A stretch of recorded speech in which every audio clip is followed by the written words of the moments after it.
everybody, and welcome to the show. I have a special guest with me tonight who popped up on the screen small for some reason, so let's fix that. Hey, There he Shane, how is. are you? Good. How are you? I'm good.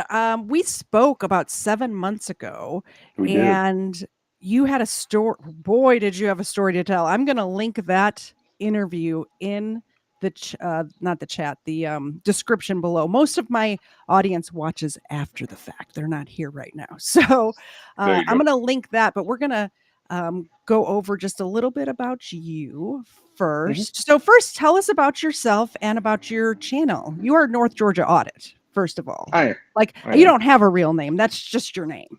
My name's Shane Keyros. We all know that by now. As far as the channel goes, it kind of started, you know, post my arrest and incarceration and trial, Mhm. um, and I kind of attribute it to taking back some control, maybe. And Yeah. in my own mind, that's the way I kind of rationalize it. Um, I don't necessarily. I mean, people can call me an auditor, and that doesn't hurt me. You can say I'm not an auditor, that doesn't hurt me. I don't necessarily go out looking for audits these days. I kind of wait for them. I've gone to the prison, but Yeah. like for the most part, I'm just here. And if something happens and I'm able to catch it, then great. If Everybody's I'm got a not, then camera in their pocket these days, right? yeah, So, yeah. Everybody can record an interaction. So absolutely. And I know the last time you were on, I used the term frauditor. And I do still believe there are frauditors out there, but you are I do. definitely not one of them, in my Yeah. opinion. There's, Well, I mean, there's a lot of content creators, and not even just auditors, just mhm, people on the anti-auditor side, people on the auditor side, people that make all kinds of different content, mhm. and that's a lot of times how they bring in their revenue. That's how they make a living. Me, you can't call me a frauditor because I'm not doing this for monetary gain for one. You're not, are you? I mean, I other don't even people think might you're, call it a frauditor for a different reason. I'm not monetized. I'll yeah. never post my Cash App. I'll never ask anybody to donate to a GoFundMe. I've been paying my own legal fees for Mhm. the prison arrest. Oh, we did. And I don't put anybody down. I won't put anybody down for Yeah. posting a GoFundMe to help with legal fees or Yeah. whatever. It's just not my cup of tea. I would rather that be one thing that nobody can say about me is he's in this for the money. Yeah. So I personally would recommend monetizing because then if people want to give you money, they can. But sure. I forgot about that whole prison thing. We might dabble in that a little bit this evening too. But let's start at the beginning. Okay. First of all, his link is in the description below. Go subscribe to him if nothing else to show support. And while you're here, if you're new here, if I've earned your like, hit the like button. If you're entertained, am I not entertaining? Hit the subscribe button. Why not? I live stream at least once a week, sometimes multiple times, but you can count on me every Sunday at 4:30 Eastern to cover something about crime. And today we have a criminal with. No, I'm kidding. I'm totally kidding. Totally kidding. I mean, I Um, have a open charge right now. So, oh yeah, that is true. That is true. So the reason we came across each other is because I was on a panel and you were in the live chat and had said something about being in prison, waiting for trial for 2.5 years. I think it was yeah, two, 2 years two and two years and months. two I, months. I Yeah. always equated to 2.5 years, but I used to say like people would say, "Oh, you were in jail for 2 years." And I said, "Don't short me my 2 months." But then Yeah. at the same time, I can't add the 4 months. So it was 2 years and 2 months total. 2 years and 2 months waiting for a trial for a crime that you did not commit. And Yes. I want to be very clear about this. I'm going to look right at the camera. I don't usually look right at the camera, but when Shane and I first spoke 7 months ago, I pulled his court documents. He sent me his court documents. I read every single page of them. Not only is he not guilty, deemed by the court, but he is actually innocent. There's a difference between not guilty and innocent. Shane is innocent. I've read the papers. He didn't do it. There was evidence withheld by the prosecution until trial that proved his innocence. You should not have to prove innocence in the United States. You should not have to, but you did. You did prove your innocence, in my opinion.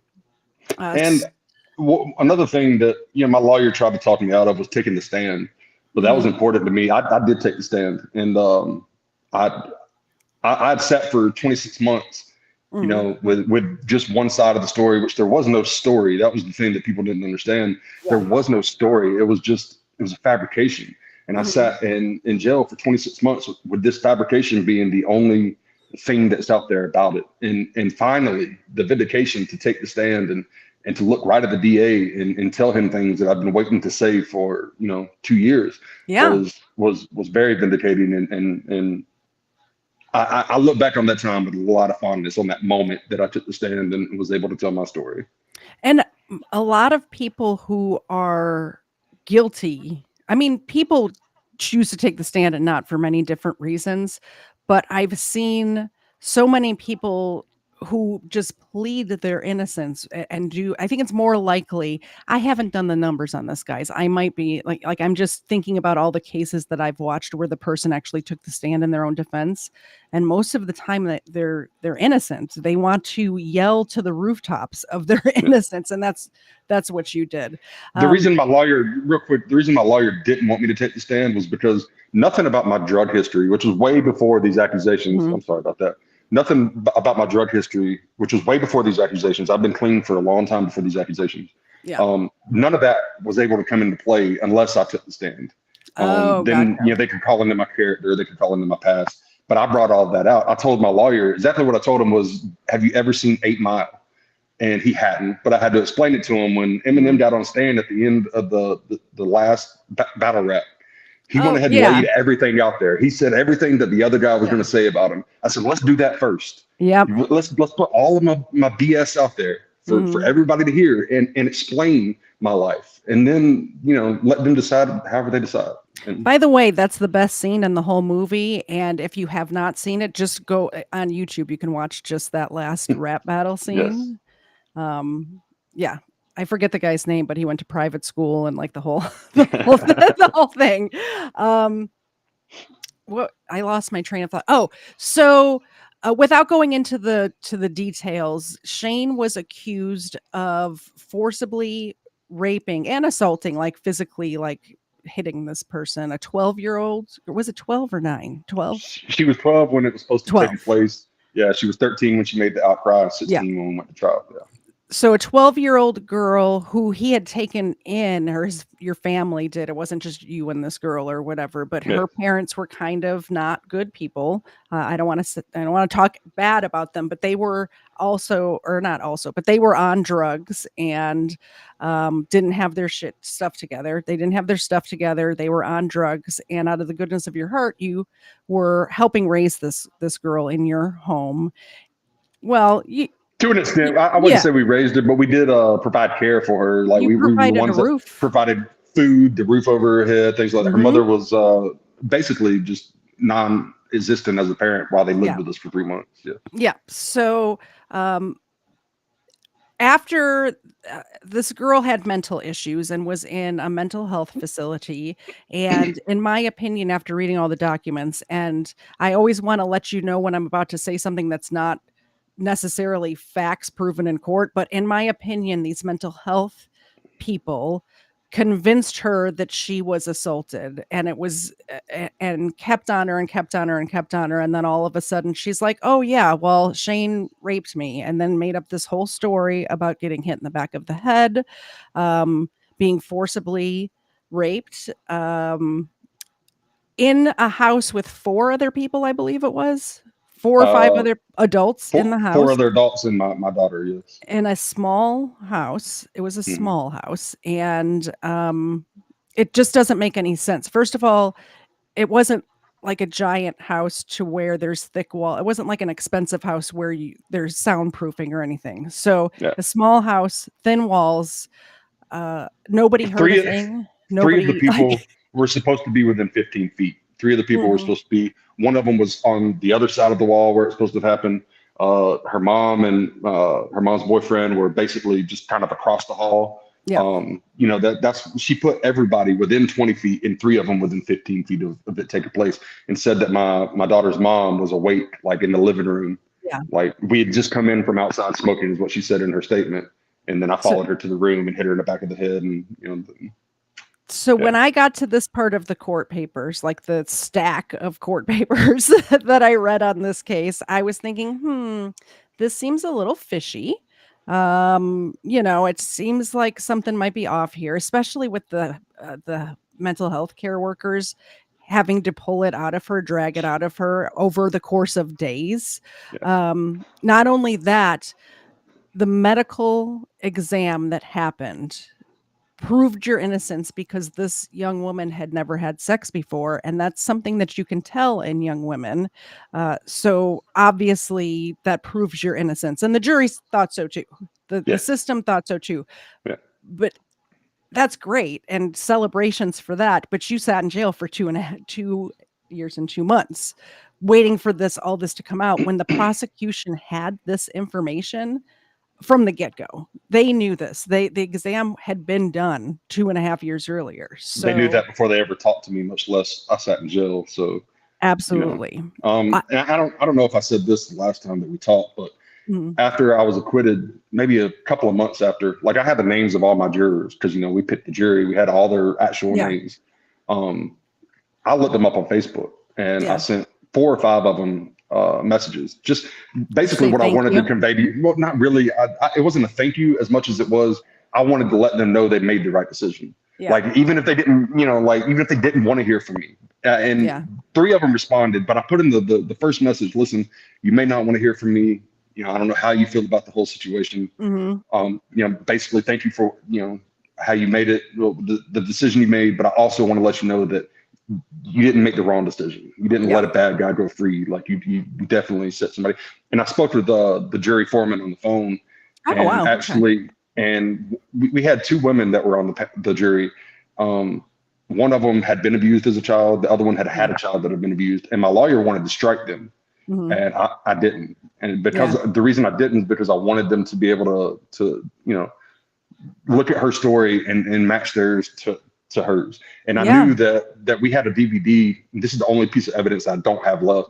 It just got lost somewhere over the years. Mm-hmm. But it was a DVD of the forensic interview, and I had Mm-hmm. never seen it before Yeah. trial. But I've been told by multiple lawyers that I'd had that Mm-hmm. the DVD didn't make her look good. Like it wasn't convincing. Her Yeah. telling the story, and I wanted them on there to be able to see that, and The it worked out in my favor. It did. Thank goodness for that. Thank God for Yeah.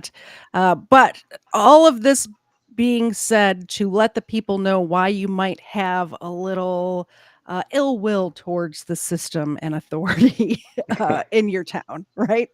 Yeah, a little bit. Sometimes it comes out as misdirected. Sometimes Mhm. it's not harnessed the way it should be. Many times I've thought after the Emerson incident, which is what kind Mhm. of sparked, my little internet channel. Yeah. I promised myself I would always be calm next time I would interact. I would try to take, some of these other auditors and mimic their way, their style, and just kill them with kindness. But You did great for almost a year, by the way. well, I didn't. I didn't go out looking for content. I mean, I went out with another auditor and done some stuff with him, but I never Mhm. posted the stuff. He posted some of the stuff, but Is that Georgia Transparency? yes, I went Yeah. out with Georgia Transparency, and who's a great guy, by the way. I know a lot of your audience might not like him. Well, But I don't. GT is a great guy, and some people may not agree with certain auditors' tactics. Some people may not Yeah. agree with where they go or what they do. Mhm. I'm kind of like live and let live, as long as you're not hurting people. Like Yeah. if you want to go about it this way, and Georgia Transparency, I think is very respectful the way he goes about it. He definitely doesn't cuss people like I do, even cops. Yeah. I this most recent incident that we're going to talk about, I definitely flew off the handle, but A little bit.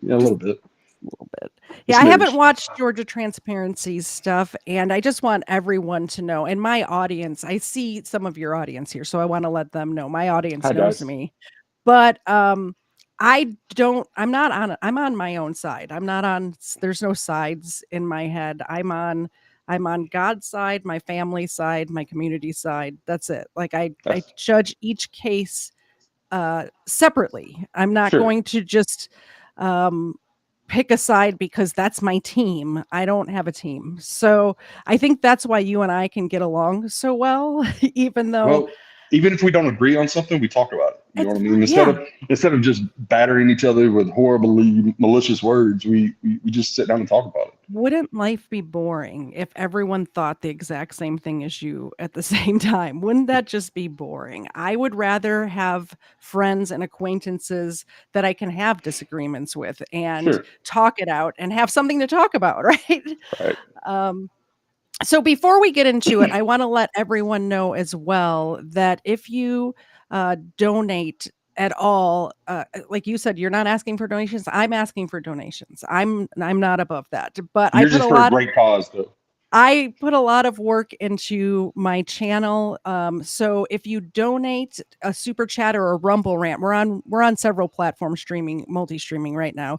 But Xena, pay attention. Xena gets a dog a treat on air. There she is. That's my co-host, Xena.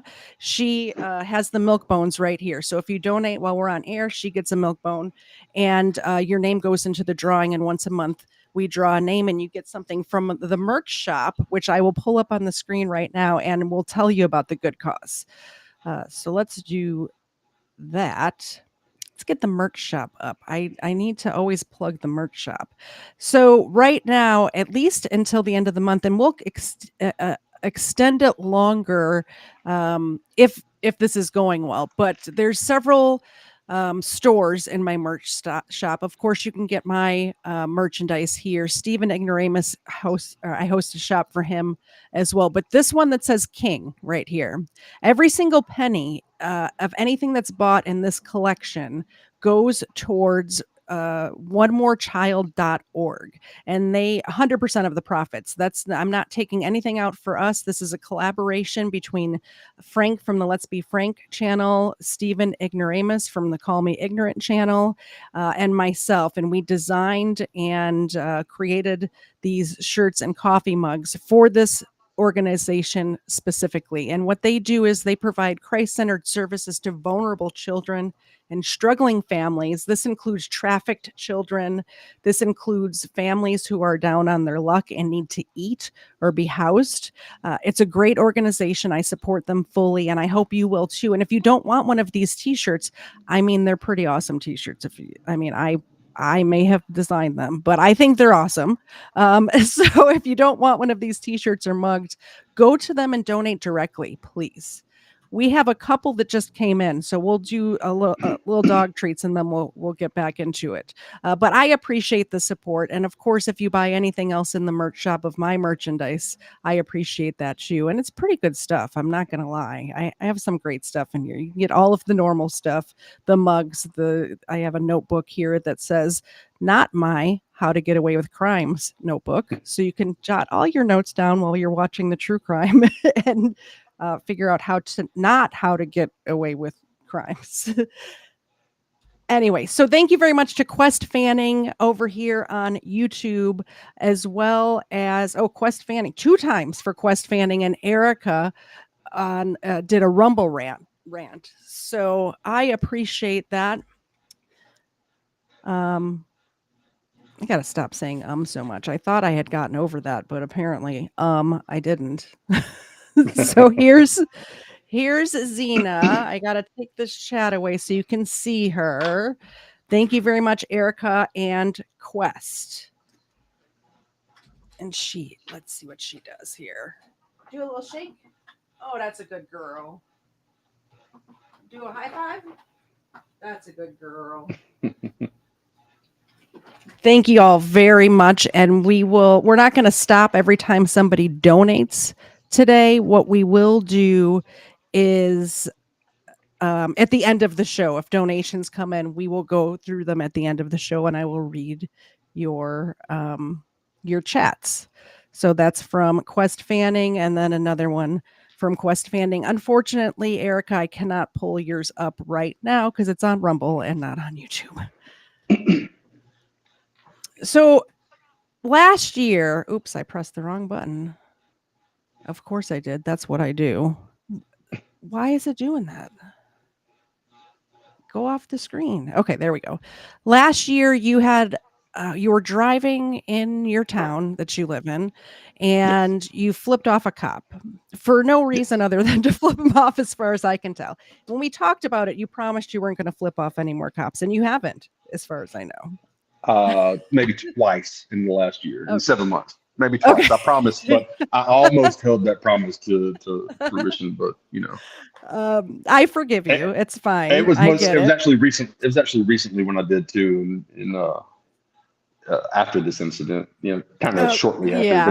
within a day or two after this incident, before it kind of went the direction it should go. So It makes sense. It makes sense. But like I said at the beginning, you have reason to be upset with the police. I get it. I get it. And a lot of people who do these auditing channels do have reasons to be upset with the police. Some of them, not so much. Some of them, they're just criminals and they're mad they got caught. But in your case, that's not what's going on here at all. And I wouldn't categorize everyone in that category either. So you flipped off Emerson. Emerson's the name of the police officer, which I thought was funny because for the longest time I thought Emerson is where you were in Georgia. That's not. There's a no. place in Georgia called Emerson. That's not what happened. And that guy he resigned. He didn't get fired. I he thought was he got forced fired. to. He was forced to resign. It was either get fired, or get resigned, or get fired or resign. And I Mm-mm. just recently found out that actually the chief of police has blackballed him from working in any departments in the area. He's tried to Which go is to the next county over, the county on the other side, a city up north. great He's news for me, by the way, because fun fact, I also live in North Georgia.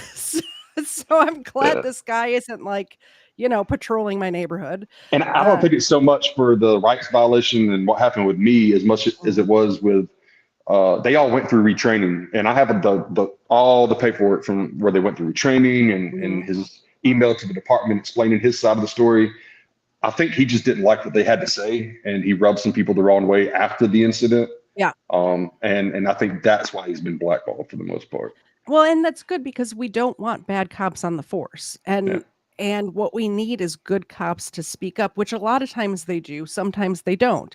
I know, especially when they have a system of I grew up in Chicago, and I don't know if you know about anything about Chicago police, but there's like a culture in cities like that in Chicago and New York of cops looking the other way because they're the brothers in blue.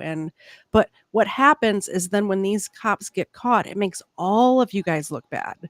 So we need the police to also, patrol the police, make sure that they're not making everybody look bad. So Emerson, I think it's the same way with auditors too. Like, mm, the anti-auditor community sees one bad auditor yeah, and they decide every one of them are horrible. And yeah, people might not like my tactics, but I'm actually a very respectful person when it comes to absolutely. anybody outside of law enforcement. And I'm not disrespectful to law enforcement for the most part. The way I see it is, if you can't handle me giving you the finger and you can't handle me, saying some naughty words to you, then how are you going to handle a guy that's mentally unstable going through a crisis? Mhm, Like there's a lot of things out there you're going to have to handle that are worse than a finger or naughty words. And maybe it's my way to test them, and maybe that's not my place.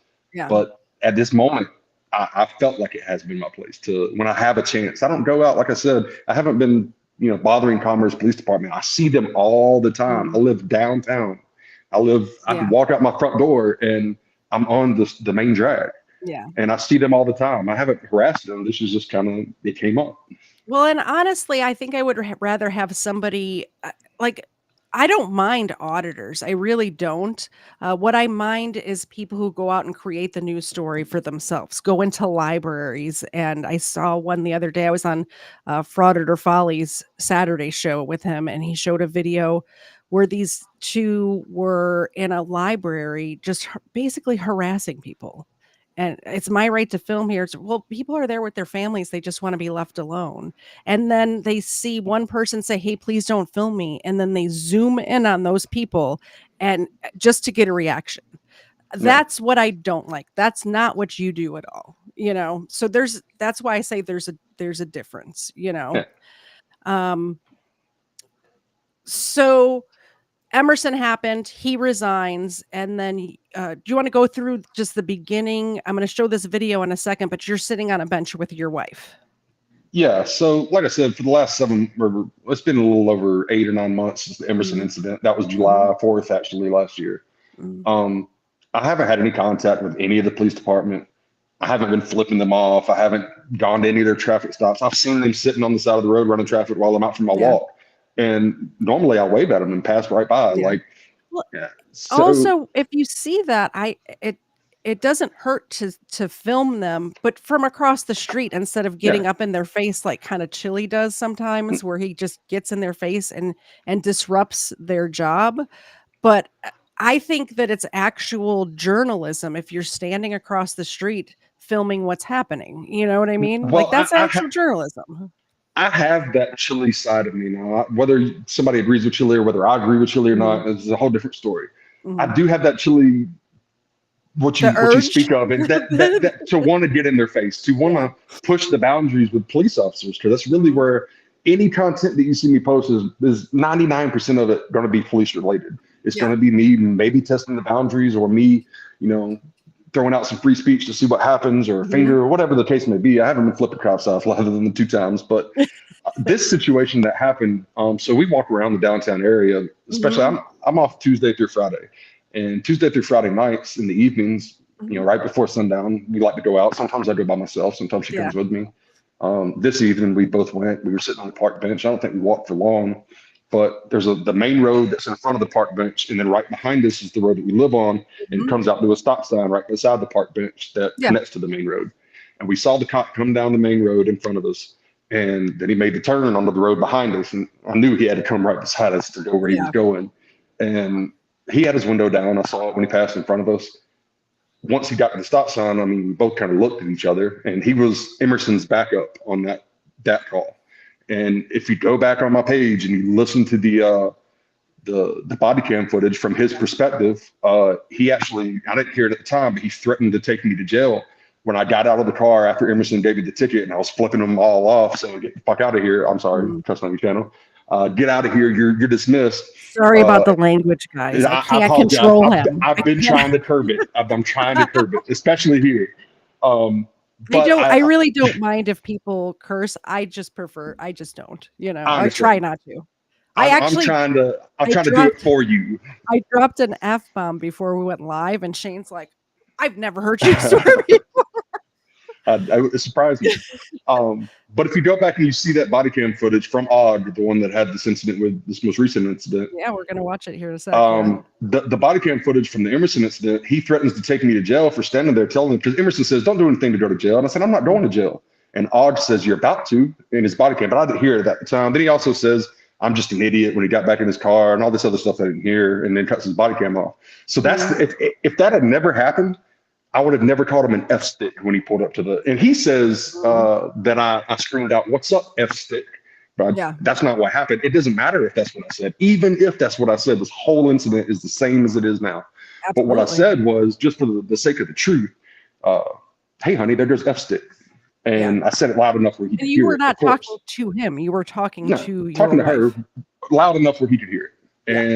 And he said, "That's funny coming from a child molester," and then leaves the stop sign to go down to the pawn shop, which And is about 150 yards. here's where we get into the issue. He knows, he absolutely knows that you are not on a list, because they know who's on the list in their patrol area. He knows that you were acquitted. He knows that that's not the truth. So he lied. And I he's a don't. authority figure. I would hope to think that he's smart enough to know that I wasn't on the list, that he would know that I was a sex offender if that were the Mhm. case. Um, Part of me believes that maybe he just read the news article that was published after my arrest, because there was never anything published about my acquittal, but there was the article published when I was arrested. So maybe he searched my name and that's what came up. But I have no idea what he thought. I know what he knows now. I know that he I knows now for a fact that I was acquitted, but I don't know what he knew then. Chat, correct me if I'm wrong. I know I have some people who either were formerly in law enforcement or currently are. In your area that is your beat, so to speak, or your patrol area, you know where the sex offenders live. I would hope, right? Like, I Well, would hope they would look that up. I'm sure they have a list down there. I just don't know if he's privy to all the names on it, because he's just an officer, right? So I don't Well, know if it's here's a the sergeant or a no, lieutenant that handles all that, or what. but Shane, I'm privy to the list, so he definitely I is. So don't know why I I'm trying to defend him right here, but I I am can for do a some quick reason. Google search and find out who's on the list, and if I was an officer of the law, I would want to know where every one of those houses are. So, But I'm also under the impression that he didn't even know my actual name during this incident, yeah. because he called me everything but my name. to when he was talking on the phone with his lieutenant, when he was talking to a sergeant that was on duty, he called me everything but my name. He called me Ponytail Express, the child molester. He called me the child molester. He called me everything when he was talking to them except for my name. You know, Well, and and that so I don't one even know what he guy, knew. that one guy, which I wasn't going to get into, but one of your neighbors called you, like, I forget the name, but it was like Ron or like just something that's not your name. I forget what it was. Absolutely not my name. Yeah, Jerry Wayne Howard. And I Jerry. don't know a Jerry Wayne Howard. I didn't even Yeah, look up Jerry Wayne Howard. He said in yeah. the comments months ago, Google his name and you'll see why. And I didn't even Google Jerry Wayne Howard Jr. That was it. But that's That's apparently who they thought I was for a while. I don't know. that's My funny. name was in one of my videos from the Emerson incident when I filed a complaint. I said my name clearly in the videos. Yeah. But I have a speech impediment, so maybe they didn't hear it. We're going to play this video. So that's how this incident started. And there's a reason why we don't have the whole thing, because you weren't planning on auditing that day. It just happened. He just happened to pull up. Yeah, exactly. Which is the part that bothered me the most is that this officer ends up going into a business where, and you said you live right on this road where this happened. So these are your neighbors. These are just random. There's customers in there. And you'll see what he says. This is Shane's video of what happened on the Thursday before Good Friday.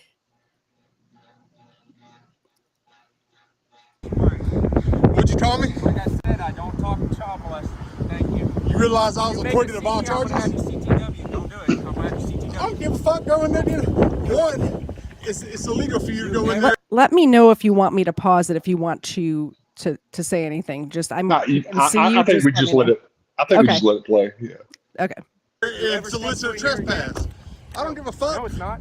One, I was acquitted of all charges, dipshit. You're a child molester. I was acquitted of all charges, You want to dipshit. tell everybody on your page that? Everybody already fucking knows. I've talked about it. I've talked about it. You want to be the next famous one? You want to be the next famous one? You want to be the next famous one? You want to tell everybody on your page that? Go ahead. Everybody already fucking knows. I've No, they talked don't. about it. No, they don't. And you're a white supremacist? Nah. I don't talk to you, man. Hey, Actually, can you guys, cool pause with it? I'm CTW sorry. this guy off your property? Yeah. This guy right here Oh. in the red shirt. And maybe you were going to get to this. I just want to address this real quick. Maybe you can throw my camera back up just for a second. Yeah. I do want to address this because I don't know how many white supremacists have a Jewish Star of David tattooed on their hand. And I'm guessing this is what he thought was a white supremacist tattoo. I'm not sure. But I would be dubbed out of any white supremacist gang if I had a Jewish star tattooed on me, if I was in a white supremacist gang. I did mean to ask you about that. So you have no idea where he came up, except for the fact that you're white. I have Colonel Sanders. I have a cross. All my tattoos are visible. Yeah. So I have a black flag that was just a drug addicted tattoo that I got. It was just, I was on drugs. But the only thing that I thought that he might think, and I have F love on my knuckles. And I have Colonel Sanders. I don't know if it was the Colonel Sanders or this. I can't get my mind wrapped around where he got this from. But I didn't address it at first because I didn't hear it until he says it later. But I just wanted to address that for everybody. I am not a white supremacist. I'm also not anything else he called me, but I'm not a white supremacist either. Honestly, Shane, I was kind of disappointed to hear that you were not a white supremacist. Well, I hate to let you down. I'm kidding. I'm totally kidding, guys. I get called names like that quite frequently in my comments section. So I don't know what's up with that. I think these days in 2024, that's just something that somebody can say to somebody who's white. I guess. But he's white too, so I didn't get it. It's like I don't know. Maybe he's projecting. Maybe maybe he thinks because he is, everyone is. I don't know. I have a feeling he's been projecting a lot in this video. Yeah. Let's go ahead. I'm sorry. I just wanted to get that out there. That's fine. Just for the record, Shane is not a child molester or a white supremacist. Both of them hurt my feelings equally, to be honest. Yeah. Oh, now he's walking away. Yeah, that's fine. He come over. He was making a scene while I was sitting in the parking lot. Oh, yeah. Yeah, you know what I'm talking about. Yeah. So, he Now he's standing on the sidewalk. Yeah. Go ahead, 1344. What was he doing? No, he come over. I told him. I said, "Don't say nothing to me." I said, "You make a scene." He's got the video camera out, saying also he's a child molester. Yeah. He got charged with child molestation. Yeah, and So got he released. sat in jail. Yeah. He's the one who got off the phone. Yeah, Emerson. Yeah. So I told him. Now he's standing on the sidewalk. Yeah. So I'm gonna tell if he comes back on the property, let me know. I know y'all fixing to leave, but Yeah. and I'll see TW. 716 right here. Okay. Okay. Clear. Yeah. All right, cool. I'll be around. Thank you. Yes, sir. Y'all have to. 10-4 is Damon Golf. 10-4 is Damon Golf Always. Parkway, face the Always. road. Damon Golf Parkway, face the road. You've been warned. You step foot on this property again, they're gonna CTW you. You make a scene. Do not make a scene right now. I'm telling you right now. You're on the sidewalk. What does CTW stand for, by the way? Criminal trespass warning. Criminal trespass warning. I was curious about that because I've always only heard it called a trespass or trespass warning. I've never heard it like. I've never heard CTW until this. I've heard CT give criminal trespass, but I've never heard CTW until this situation. Okay, just a curiosity of mine. Don't play with me. It's called an easement. I'm not an idiot. I know what an easement is. I know how the law works, dude. Yeah. Yep.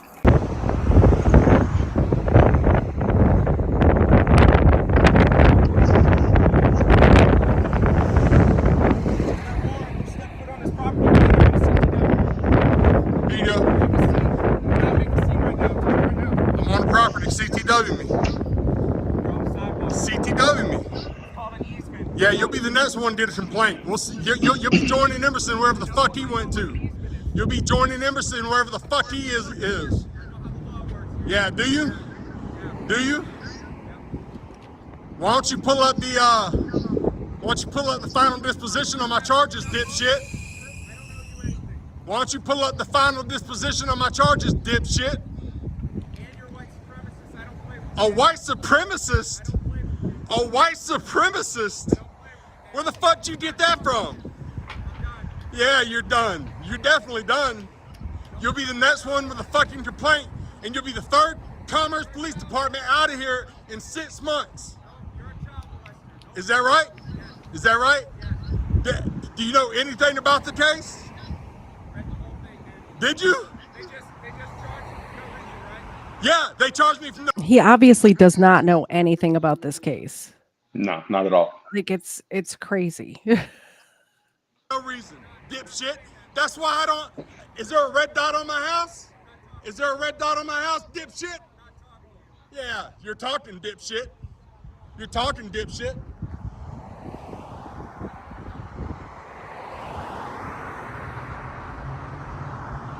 You're talking, dipshit. You're talking, dipshit. You're talking, dipshit.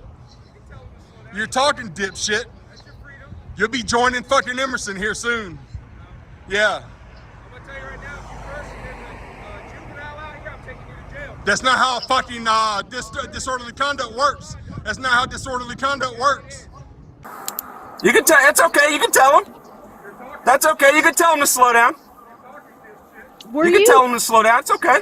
Were you telling cars to slow down? Absolutely, yeah. Oh, okay.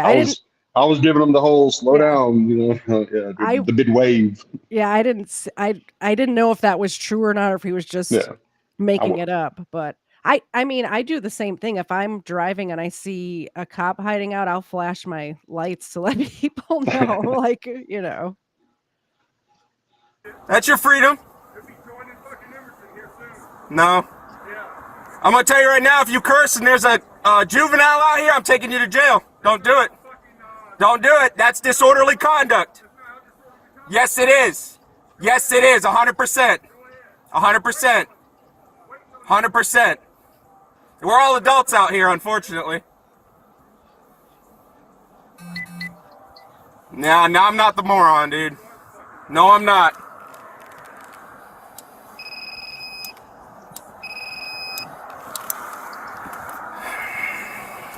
So now he's going to make a bunch of phone calls to try to find some reason to put handcuffs on you.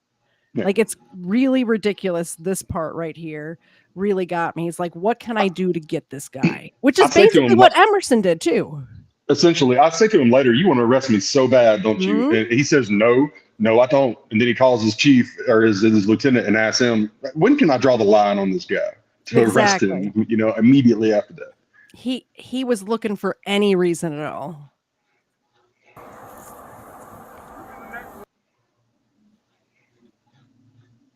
Coming up, dipshit makes a few calls. Oh, just a little too late. By the way, for your first time editing a video, not bad.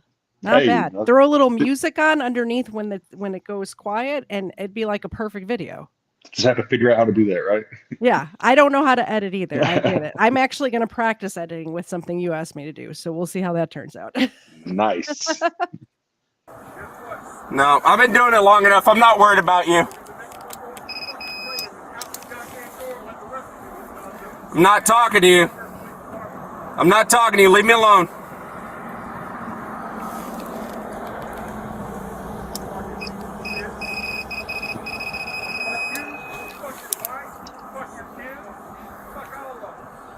That's nice.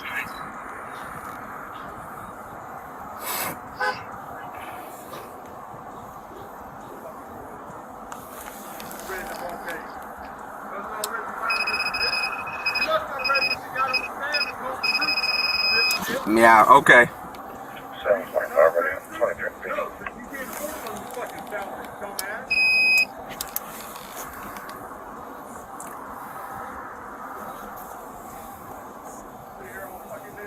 So can I. I'll be here till 6.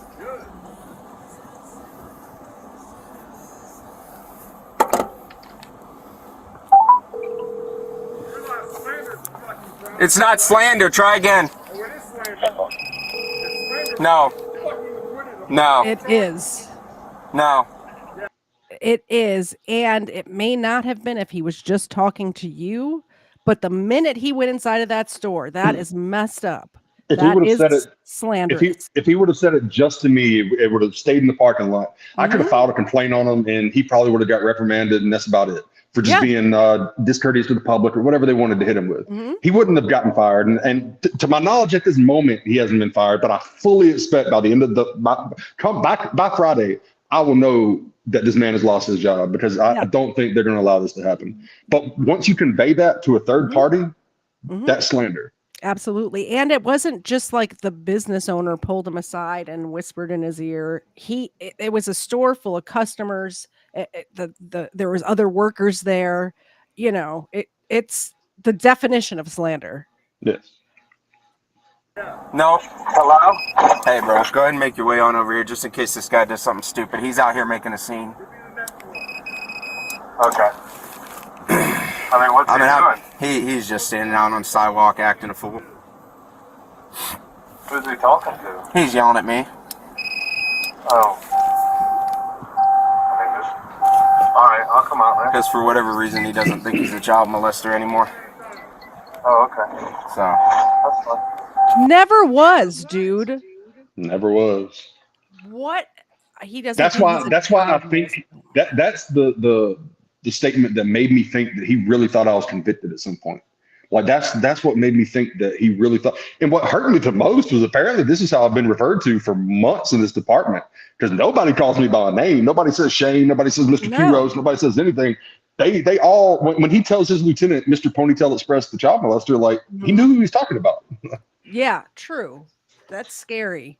That's scary because it puts a target on your back for every other cop in that department too. And you live there. And how many other friends have they told this to? Like not just him, but anybody else that has referred to me? Because this sergeant that he's talking to right now, me and him are going to have the conversation at some point about this whole situation, because he's wronged in multiple things. But how many people did they tell this to before this incident happened? Like how many times was I referred to this to just general members of the public, not just inside their department? I have no idea, but I have to imagine that there's at least a couple.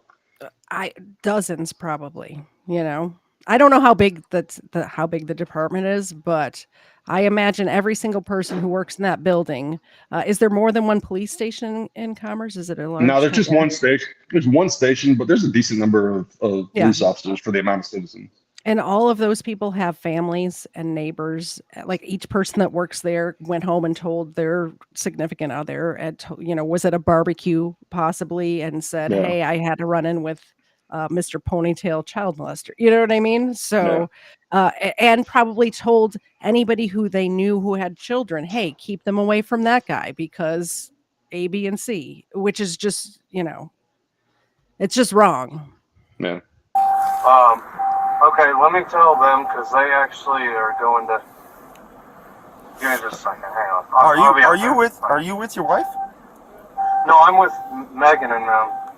All right. Don't worry about it then. Ricky's on 441 with a fucked up something. Oh, y'all follow me? Okay. I didn't know which one y'all were talking about. 441 right here at Ingles. Did he get in a wreck? No, he's got something stuck up underneath his Get out of here. Just his car. Oh yeah, no, I'm not worried about him. All right. All right. Yeah, somebody said He got- earlier in the chat about this guy just wasting time and money. That's exactly what he's doing right now, making these phone calls. He's getting paid right now to try to pin something on you. Yeah. Like him sitting there radaring for speeders is not wasting time and money, in my opinion. Especially if it's a road where there's been many accidents and people have gotten hurt. Like you want people to slow down. But this part of it, he absolutely is wasting time and money, I think. I mean, he knew that I was out there telling everybody that he's radaring to slow down the entire time. Every time he picked up his radar, I would tell the people to slow down. So his whole goal sitting there at this point is to engage with me. Well, he never decides to disengage and go away, go somewhere else, which would have been his best choice to begin with. But instead of doing that at first, he doesn't do it ever. He decides he's going to stay there until I leave. Mm-hmm.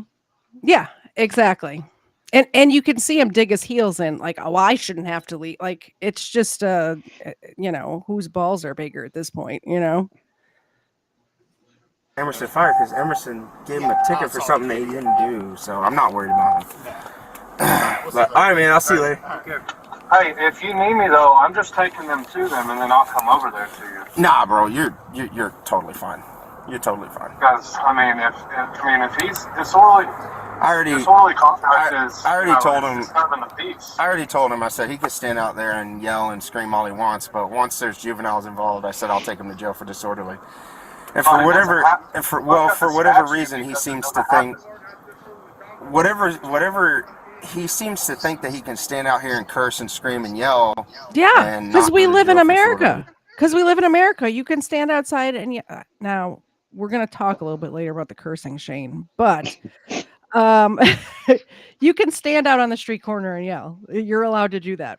This is not China, There's nobody else around. The closest house to that area is a football field away, probably. And the only other people that heard anything that I said other than him were the guys that came out and just talked to him from the pawn shop. Those were the only people. That was it. Exactly. So I don't know where he's getting these ideas from. He's obviously not reading the fine print of the law, so it's okay. Yeah. No, I mean, if he keeps on cursing out there, we'll take him to jail. I mean, you come out here, you hear him. I mean, it's every 2 or 3 words he's cursing. So, I mean, I don't care about that because he's sitting here trying to get a rise out of us. So, I just keep telling him I'm not talking to you. I don't talk to child molesters. I don't talk to white supremacists. I don't. So. And whoever he's on the phone with is agreeing with him. Whoever he's on the phone with is agreeing. Do you know who he's speaking to here? Sergeant Gonzo. Corporal Gonzo. I'm sorry, Corporal Gonzo. So he's higher than a sergeant. Is he going to be named in your lawsuit? He's definitely getting a complaint at the very least. Yeah. Just checking. I mean, you haven't told me that there's a lawsuit yet, or anything. I haven't told you that, but I'm assuming if there were to be a lawsuit, Gonzo would definitely be on the stand as a witness, no matter what. Yeah. Out there just in just a second. All right, man. You're fine. Take your time. You're fine, man. Take your time. If he starts acting anyway, just like any more aggressive, just give me a call. Okay. All right, bye. All right, bro. Bye.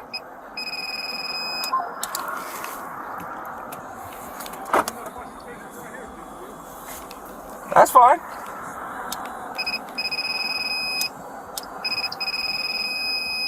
That's so annoying, the beeping.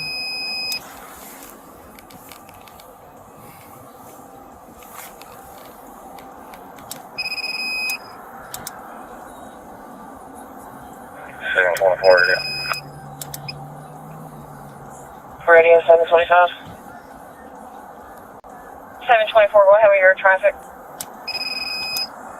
Show me 23 at 1050. Damon Golf, State Drive. 10-4. 725 right here, go ahead. We've got a pending call for 2495 Old Pendergrass Road.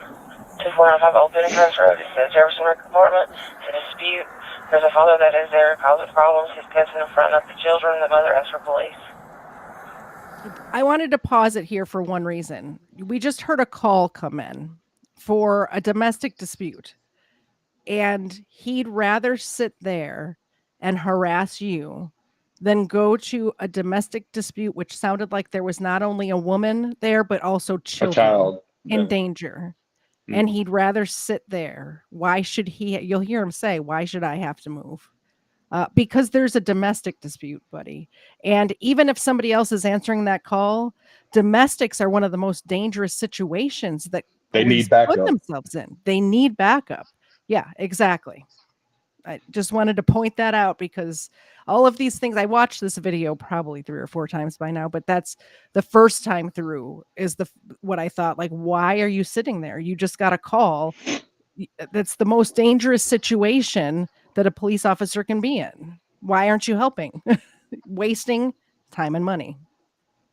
He has not been around the child in over a year. The male is arguing with the mother and the grandfather. The caller can smell alcohol on the subject. 746 right here, around that. You want to arrest me so bad. No. You want to arrest me so bad. No. 25 right here, I'm clear. I'll be around. Little music, that's all you need. It'd be perfect. Yeah.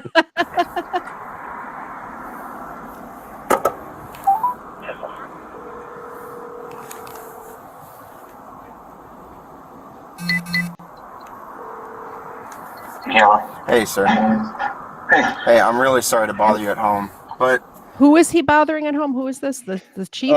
This is Lieutenant Holly, the same one that I talked to Okay. about the incident. Okay. We'll see him at the end of this video. Yes. and I only wanted to involve you because I know Gonzo's a little busy right now, and I really trust your input and your thoughts on this. All right. When in the world do I consider this guy, Mr. Ponytail Express, who's the child molester, when do I consider this disorderly conduct with him standing out on the sidewalk, cursing and screaming at me over here at ABC Pond? When do I, you know what I mean? Because I mean, he was originally out here cursing at me. I told him, I said, I am not talking to you. I said, I am not talking to a child molester. I'm not doing it. I don't want any part of it. Stay away from me. Go away. And he will not. I mean, I don't care about him standing out on the sidewalk. I really don't. It doesn't bother me. He can videotape me. I'm just running speed. It doesn't matter to me. But where do I draw the line? Were you involved in a traffic stop, or you were just... No, he was out on the corner, and he saw me drive up, and he screamed, "What's up, fuck stick?" And I'm like, I said, leave me alone. I said, I'm not talking to you. I don't talk to child molesters. So. What you need to do is, if you're sitting there and he walks up, drive away. Yeah, I know. I'm just Drive away. And you know, that crossed my mind. I just, at the same time, I shouldn't have to worry about where I'm sitting. You know, and again, I don't mind somebody out on the curb. He can stand it. It doesn't bother me. He can videotape me. He can wave at me. He can tell people to slow down. That doesn't bother me. It's the cursing. Where do I draw the line at the yelling and cursing? you know. And I don't want to make a scene, make a stink, because we're already involved enough with some shit. I'm not, you know, I don't want to make things worse whatsoever. So that's why I called you. I just wanted you to know that he's walking away now because he got bored. So. Yeah. Man, that's the easiest way to deal with him right there. I mean, for whatever reason, he just yelled at me and said he's going to make a complaint. I don't know how he's going to make a complaint. I didn't do anything. I turned my body cam off for this whole thing, so y'all are going to hear and see everything I said. So, but, yeah. I told him, I warned him, I said, look, I said, the people here at ABC Pawn, I said, they're not going to put up with it. If you come on this property, I said, and you're cursing and yelling and screaming, I said, they're going to CTW from the property. I said, they're not going to play that game. And so I went in there, and he went out to the sidewalk, and I was like, look, I know how the law works, man. I was like, you're out on the sidewalk, yelling, cussing, screaming, like, I want you to watch the video for me. I mean, I will. Yeah, okay, I appreciate it. I'm not. And now I'm talking to the chief about it, too. Yeah. I mean, he can't be allowed to just do whatever he wants because we're scared of his video camera. Right, you know? and again,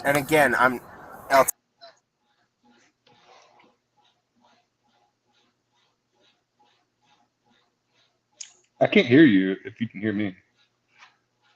Thank you. I never press the right buttons in the right order. Sorry, I had to pause it again because it just makes me so angry. These police officers should not be scared of a video camera. They should have their body cams on.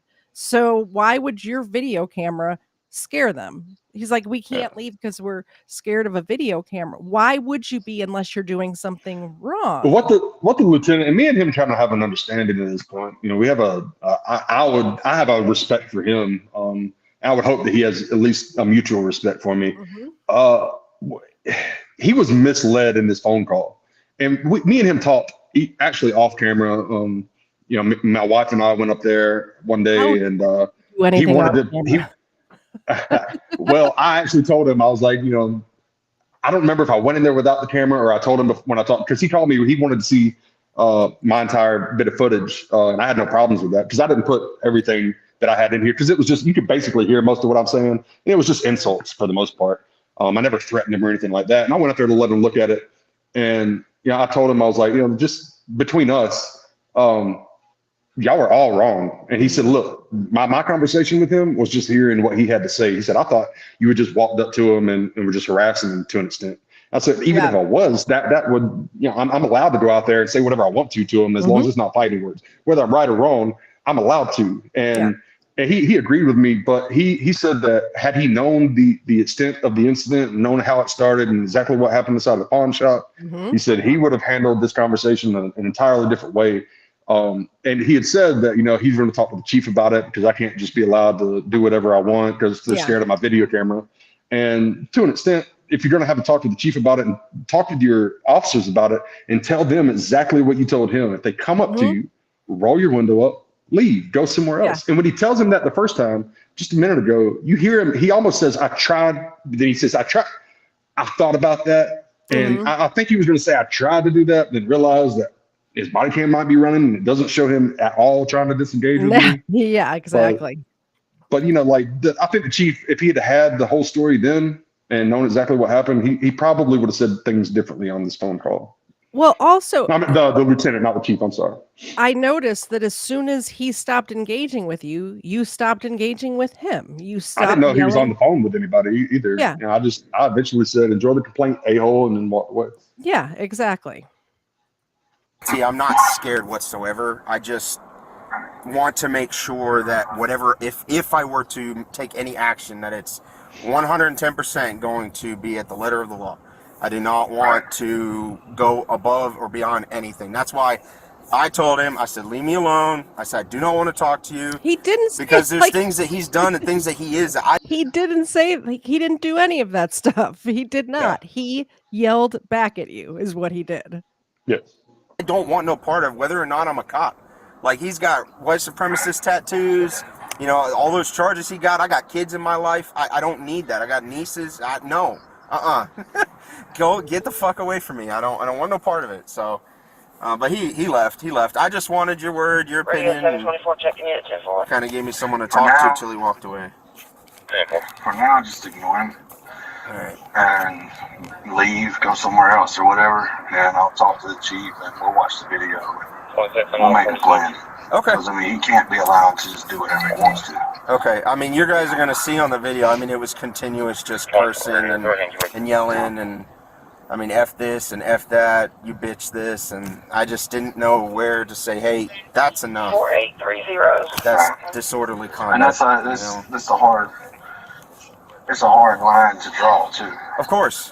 Of because course. then you go into, well, who's listening? Is it just you and him? If it's just you and him, nobody else is hearing it, then it doesn't matter. Right. Because you can't be the victim in that charge, so. Right, and that you'll see. That's exactly correct. He said you cannot be the victim in that charge, which what he's talking about is the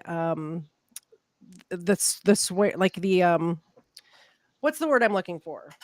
The Disorderly conduct. Disorderly conduct. The police officer cannot be the one making the complaint on a disorderly conduct. There has to be other people there. And in order for that to stick, it has to be somebody under the it's not just children. It's somebody under the age of 13, I believe. Is that right? It's 14. But in the law specific about this in Georgia, not only do they have to be under the age of 14, but you can cuss in front of a kid that's under the age of 14, which is not, a good thing to do. But as long as you're not directing it to them, not when you start directing it to a kid under the age of 14, that becomes disorderly conduct. Or like I can go into a park with children and people all around me and I can cuss my ass off, right? Yeah. Until it becomes fighting words. And now the line is kind of vague on what becomes fighting words, but it's an immediate breach of the peace, which would elicit violence or, cause violence. And none of that ever happened. Freedom even though there was nobody around. Yeah. Freedoms of speech, unlike or just like all of our rights, is not absolute. There are caveats that you cannot do. You cannot. People use the yell fire in a crowded theater. You can't yell fire in a crowded theater. You can if there's a fire, but if you cause a panic and people get hurt, you're liable for that. You cannot. Fighting words is basically running up in somebody's face, threatening them, that sort of thing, to where a reasonable person would want to fight. you know what I mean? But calling a guy F-stick to somebody else, not even to him, but even that, he can't be the complainant. So and if anybody committed disorderly conduct as far as fighting words go, it was him, because that was the closest I've been to wanting to physically assault somebody since I was in jail. Like I haven't had that feeling since then, because nobody's ever said that to me, at least not to my face. You know he's what I mean? Calling you a child molester and a white supremacist, neither of which you are. So I can understand that definitely. So let's put this back up. On the video, I told him, I said, look, I said, if there's juveniles around that can hear you cursing, yelling, I said, then I'm going to take you to jail for disorderly conduct. I said, because you cannot do that around little ones. I said, that's number one. And I wasn't even counting the people here at ABC Pawn who were closing up shop, listening to the whole thing, So I tread real careful, I'm not about that, gotta arrest some life. And I mean, he was saying, I hope you want to arrest me, don't you? You want to arrest me, don't you? I'm like, no. I said, I really don't. Blackmail or whatever. But he's just trying to aggravate you. What I would have done is roll my windows up and not pay anybody attention. Yeah. Or left. Because that's how you get them. Yeah. They want you to engage with them. If you don't engage with them, then they're not getting what they want, and they'll move on and do something else. But it sucks having to listen to them to the point that they get bored and go on. You know what I'm saying? Yeah, I mean, it's tough. It's not something that really, it doesn't anger me or upset me in any sort of way. It's just, it's like, I have respect for people. I'm not, out here just naturally treating people like shit. So to be treated like shit naturally, it just kind of sucks. Yep. Okay, well, I really appreciate your time, LT. Yeah, you're welcome. All right, thank you. Bye-bye. See you, man. Bye.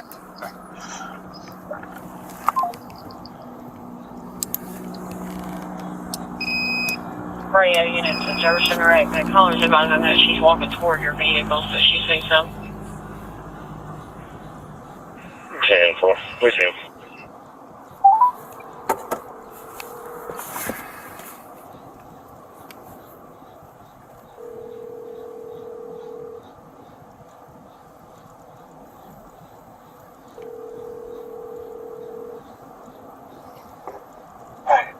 Hey.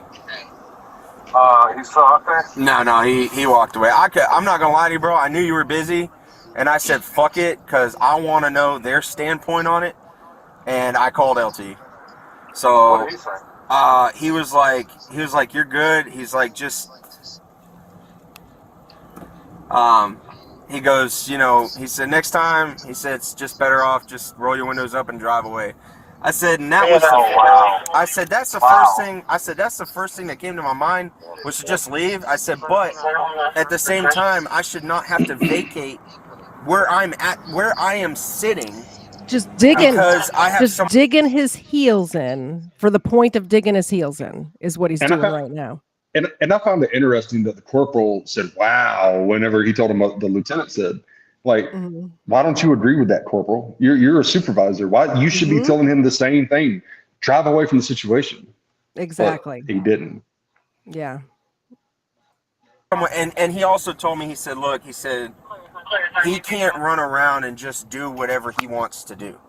Like, he can't just run around and curse. I feel like I need to add music in here for you. Awkward silence. Yeah.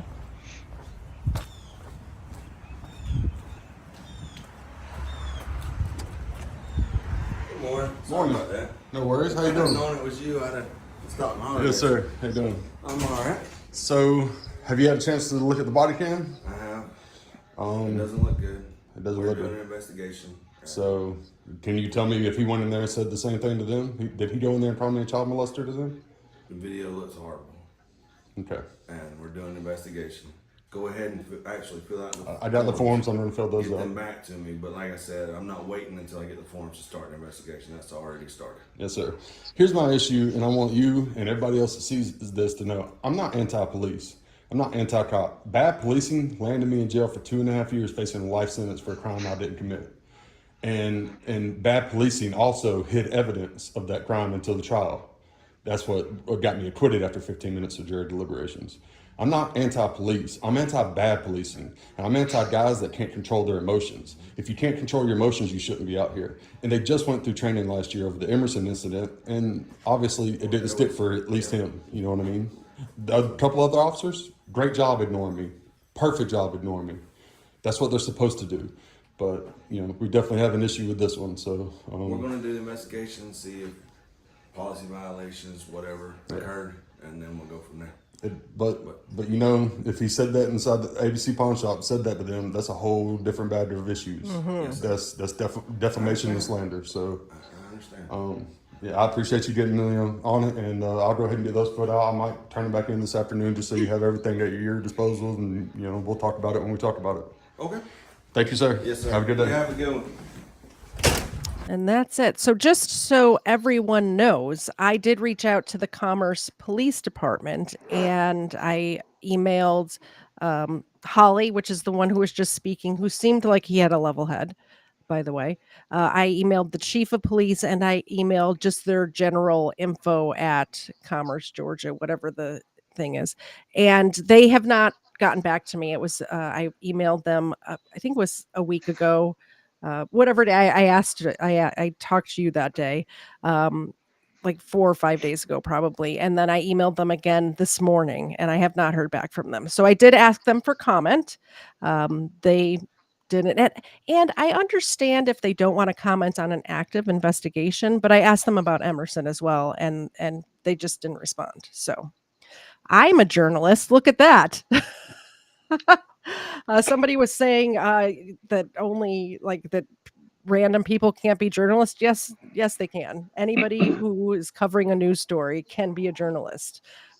We have several journalists in the chat right now. I know them. Before we get into did you want to say anything to follow up with the video we just watched? I mean, I'm kind of split on the whole situation. I do appreciate the lieutenant, and I haven't spoken with the chief. I actually did have a little. I saw the chief. Yeah, after this incident, he didn't, react to me. I don't know how he feels about it. And after the Emerson incident, he's the one that called me and dismissed the ticket. So we spoke before, but we haven't spoken on this incident. As far as Lieutenant Holly goes, level-head is a good way to describe him. He had watched the body cam footage, and you saw there's a whole different tune by the way he was talking to me when I came in the police department than how he was talking about me on the phone with Og. So once he at least, of course, the very beginning wasn't on camera, but the first thing he says is, I said I don't talk to child molesters. So, that just shows them that, yes, there was something that occurred before this. Whether I'm telling the truth or not, there's something that occurred before this. Whether they believe me or not doesn't matter. They know that something happened where he said this before that triggered me to pull my phone out, walk 150 yards, which I'm a big fella and I walk a good bit here lately. I've been trying to do more exercise. I didn't want to walk all the way down there because I just got done walking, but I did. And it gave me the oomph to go ahead and make it down there. And adrenaline will do that, huh? A little bit.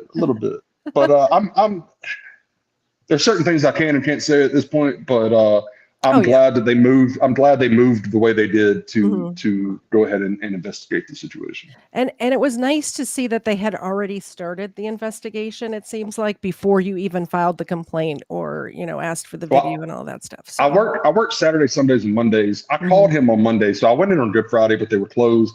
And I called him on Monday, and I talked to him. He picked up the phone when he found out it was me, and he. I told him, I was like, I don't know if you've seen the body cam. I don't know if you're aware of the incident, but this is going to be bigger than the last one. So you might want to go ahead and get a handle on it now. And he said, yeah, I'll take a look at the body cam. And when he did, he put a handle on it essentially. So I can appreciate him specifically for that. Absolutely. And we still have the discussion going on in the chat, whether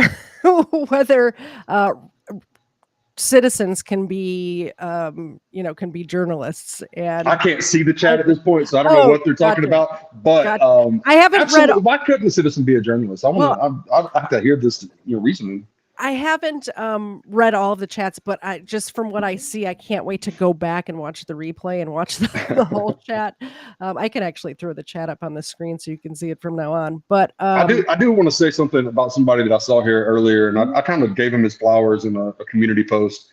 I don't know if he's still in the chat, but Alamander. If you want to see Emerson's first video, the first video of Emerson violating somebody, you can go to Alamander. He was at the very beginning. I saw him come in. He's the reason that I decided to start flipping Commerce Police Department off after I saw the video with him and Emerson. And it was just days after that Emerson decided to pull me over. So I just wanted to say that, in front of multiple people that, hey, go watch that video on Emerson. And I definitely will. Alamander deserves a pat on the back of getting rid of Emerson too. It wasn't just me. Yeah. Yeah, I definitely will go back and find that name and watch his stuff. Real quick before we move on, we did get a donation while that was going on, so I'm going to do my last ad break. I like to do one at the beginning and one in the middle, so we're going to do that now. Zena's very happy to hear it, but Ron did make a small donation, so we have the little mini milk bone for Zena. Hey, Zena. She's awake, I promise. Let me do this real quick first. I'm like a professional over here. Look at me go. I'm not a professional. I like to pretend I am. At least you have music. Yeah, thank you. Thank you very much, Ron. I appreciate that. One more time, I want to point out that we are doing I see both Frank and Steven in the chat right now, so I want to bring this up again. Frank and Steven and I collaborated on some merchandise that's hosted at kdz.com. And you can go to kdz.com. That's the website. And I host Steven's merchandise there too. By the way, this mug right here, you can get. This is one of Steven's mugs. Definitely get one of those. They're the nice big coffee mugs. But if you go to this King section right here, anything in this collection of merchandise, the coffee mugs, the t-shirts, it's a collaboration between friends who truly believe this message: Christ is King. 100% of the profits from this collection go to onemorechild.org. And they provide Christ-centered services to vulnerable children and struggling families. Now, when we say vulnerable children, we mean children that have been trafficked, children whose family can't afford to feed them. They provide housing, they provide food. They're a wonderful organization. If you don't want the merchandise, please just donate to them directly. On my channel, in my channel description, I have a list of charities that I personally support.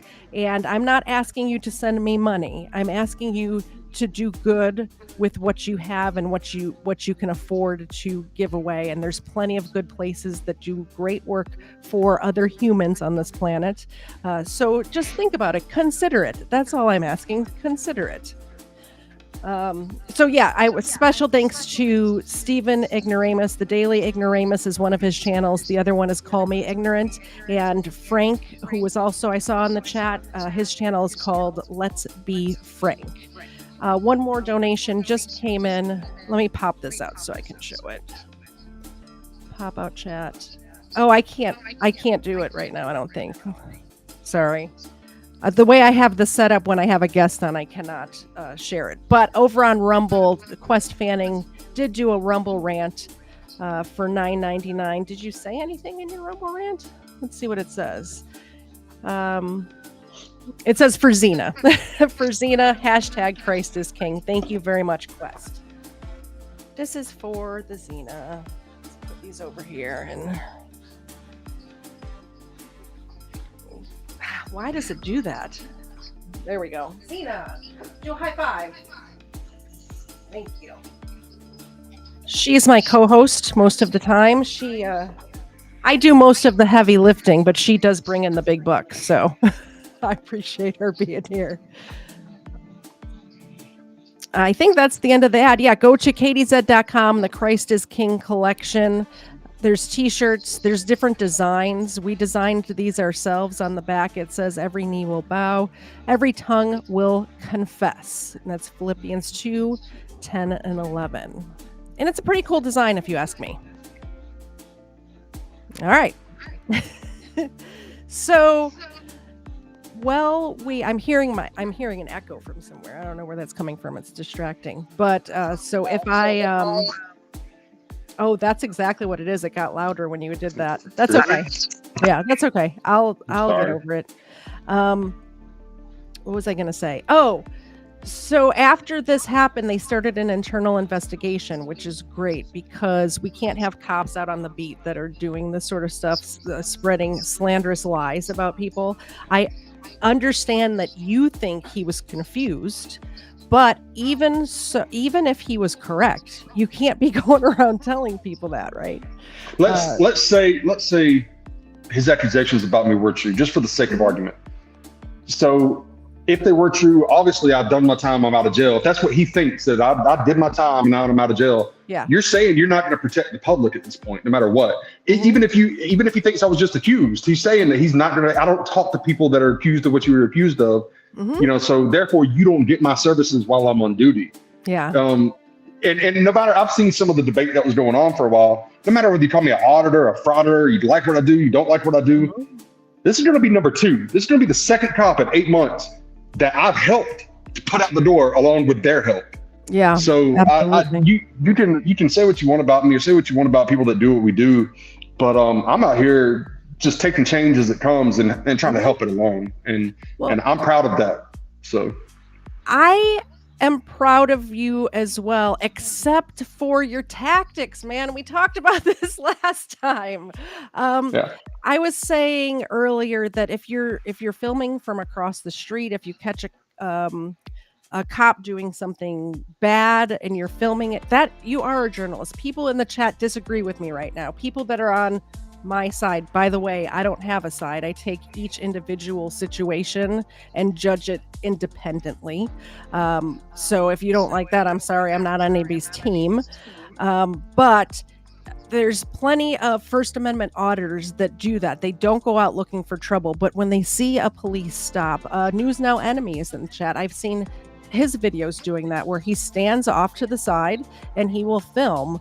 There was one in a hotel parking lot maybe a year ago or something like that, where he was just off to the side and the police approached him and he said, "I'm not doing anything. I'm out for a walk just like you were. And I saw police lights and sirens," and he stood on the sidewalk and filmed. That's a journalist. That's no different than what Fox 5 News does. That's no different than what any other journalist does. And there's no board of journalists. There's no, licensing you have to get to become a journalist. You have to record something and produce content, either written or video or whatever it is, and put it out to the public. That's a journalist. I mean, if people want to disagree with that you're welcome to. Like I said in the chat earlier, you can disagree here. It's fine. It'd be boring if you didn't. And, like, again, with the tactics, like, I can understand people not agreeing with me flipping off Emerson, or people not agreeing with me calling him an F stick or loud enough where he could hear it. But yeah, if you're put in that situation, it's all about how he responds. Like, he's the one held to the higher standard. And I can understand people not agreeing with that tactic or not agreeing with how I go about it. Yeah. But you have to disagree with how he handles the situation than how I instigated the situation, because he's the one held to a higher standard. Yeah. I didn't break the law in either one of those situations. You're just a citizen. It's been proven both times. So you're not, the way I went about it was just the way I went about it. And I'm glad it happened the way that happened on both situations, because now Emerson is blackballed from working in any nearby departments. And this is going to be the second one that probably has the same issue. So yeah, absolutely. Like I said, I disagree with your tactics. I think that using foul language is not great. Also, I think I told you on your stream the other day, or in your chat, you'd be surprised how freaked out people get when you are able to insult them using words that aren't cuss words. They don't even know how to respond to that. So, just think about it, consider it, like maybe get a repertoire of insults that don't include the F-bomb. Well, they did an IQ test on me when I was in jail. They tested my IQ because I was going to defend myself at one point for a short period of time. I was going to defend myself, and I think it was a 129 or a 130, something like that. So I'm intelligent to an extent where I have, a decent vocabulary. But when the right button gets pushed, there's a lot of F-bombs and a lot of S-bombs and a lot of the vulgarity does come out. And I'll say that's probably a character flaw on my end, that sometimes when my emotions get to a certain point, it's not easy to rein them back in. And that's something that I've worked on for years, but maybe I'm not in the place where I should be with it, but I also don't regret anything that has happened with this situation, especially. I would have gone back with the Emerson situation and probably said a few things differently. In this situation, once he said what he said, there was no stopping and nothing that I was going to do to curb anything that I was going to say later. So I get it. I totally get it. Also, just when you're not in the confrontation, just think of insults. So you got them in the chamber and you're ready to go with them.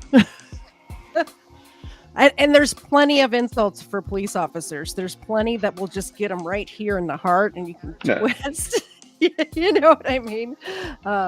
So you ended up going, did they call you or did you call them to do this internal affair? Like, how did that come about? The detective from Internal Affairs called me the day after I put my complaint in to come down and do the same day I put my complaint in to come in the next day and do an interview with him. Okay, and you went right away, obviously. Yeah, the next morning I went, They allowed you to record that. Yes. So let's take a look. I'm starting when you guys started talking instead of at the beginning, and I put the links to both of these videos we're playing in the description if you want to go back and watch the whole thing. In the beginning, it's just walking into the building and sitting down and stuff. Right now, he's got his phone in his hands because he's going to press the button to start audio recording, and that's where we're starting as well. This would be better than body camera. At least the audio is. All right. This is Sergeant King, Detective King, with Shane Keyros in reference to IA 24-01. So, I I don't take handwritten notes because I think it distracts from a conversation we're trying to have, right? Yes, So if I look at anything, it's just trying to make sure I get everything correct, right, and be accurate. So you filed a formal complaint with us. I believe it was yesterday was when you filed the formal complaint. Yes, sir. On an interaction between you and Officer Ogg on 328, a little after 6 o'clock.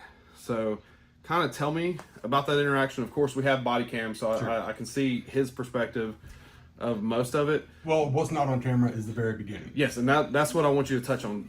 Go from your first point of contact with him all the way to when you were done, and I'll try not to interrupt. So, my wife and I, the corner of State Street and Elm Street, right in front of State Street Cycles, correct? Yes, sir. There's a park bench there. And then there's the stop sign. So, my wife and I, that's very close to where we live.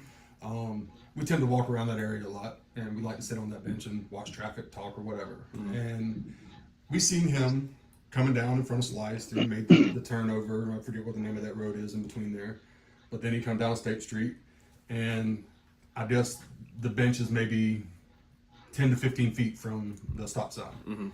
And I saw him with his window down. I knew who it was. I dealt with him on the Emerson issue. And as he approached the stop sign, I didn't even engage him. He just heard me. He lied or he misheard when he said that I screamed out, "What's up, fuckstick?" What I said was, "Hey, honey, there goes fuckstick." And he said, "That's funny coming from a child molester." And then left the stop sign and proceeded down to ABC Pond, which is what 150 yards from the area. Immediately, I began walking. And you go back and watch his dash cam. His dash cam footage shows how far I walked all the way up there. I didn't, I wasn't up there antagonizing him, to begin with. I went up there, and then you see from his perspective what you have so far. I don't know if you've watched the video online yet. I did. Okay, you've seen some of them. I'll let you watch the entire video because there's stuff that I didn't put in there, not because I'm hiding anything, but because I wanted to leave his body worn camera because those calls that he made were important. But I'll let you watch the entirety of my video. Then you see me first walk up to him and ask him, "What did you say to me?" I might have said, "What the fuck did you say to me?"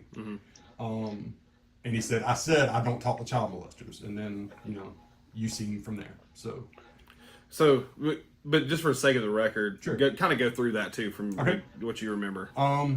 So I walked up to his car directly onto the ABC Pond property.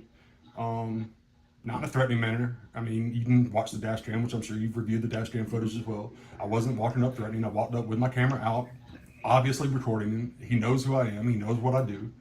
And first thing I said again was, "What did you say to me?" He said, "I don't talk to child molesters." Then he immediately told me that if I make a scene on the property, he's going to have me CTW'd. And it took him, less than 5 seconds to get out of his car to go inside to solicit a trespass. At that point, I don't believe I was being disorderly. I don't think anything that I did resulted in disorderly conduct, met the statute of disorderly conduct. And I think a couple of your officers are misled on the statute of disorderly conduct from the conversations he had on the phone. But let's get back to where we were. He gets out of the car, goes inside, and while he's inside, I move to the sidewalk because I know he's going to try to CCW me. Actually, in hindsight, I wish I would have went ahead and got him to CTW me from there, so I'd had some paperwork on the issue. But when he come back out after he said what he said inside, we all seen the video. He told me, "You've been warned. You step on the property, they're going to CTW." And I stepped onto the property, which was still an easement. I just, aggravating him at that point because I was pissed. And it's a CTW me. I stepped off the sidewalk onto the parking lot, and he said, "You're on the easement." And I'm not stupid. Got back in his car. At that point, I began to ask him. He called me a child molester again, and then I asked him, "Do you know anything about the case?" He said that he read the entire thing, which I don't know how he has that. He doesn't. He read the AJC article that was posted when I was arrested. He hasn't read my final disposition. I believe he thought I was a convicted child molester, and has now found out that I was acquitted of all of my charges. Called me a child molester multiple times. While he was running radar, I was slowing traffic down, calling him a dipshit. I'm pretty sure I counted 27 or 28 dipshits in that video. Okay, fair enough. Very heated. It never rose to the level of fighting words. You know, nothing like that. Never threatened them. Never antagonized them. Hey, take your body. You know, take your gear off. Let's do this. Nothing like that. Basically, told him I was innocent, that he was wrong, and told him also if he went inside there and told them I was a child molester, that was slander.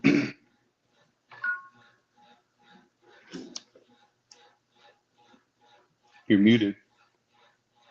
Oh my goodness. That's just like a Katie's Edge stream. I hit the wrong button trying to pull something up, and then hold on, I'll get it back. This is just what happens here.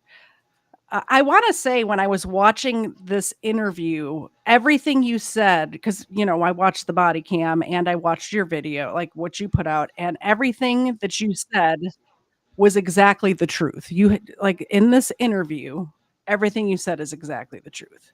Like, And I'll let him watch my entire video, which I left some of the, not the stuff that I said out, because you can hear most of it on the body cam.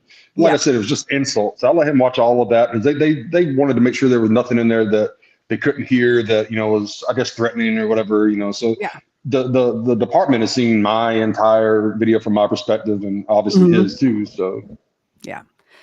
Good news. The reason I hit the wrong button is because I was adjusting my camera with the app that it comes with, and I think I'm in focus now. So right as we're ending, I got myself into focus. All right, let me continue this. There's just a couple of minutes left on it. To that on the video, like I said, I know you've seen the video.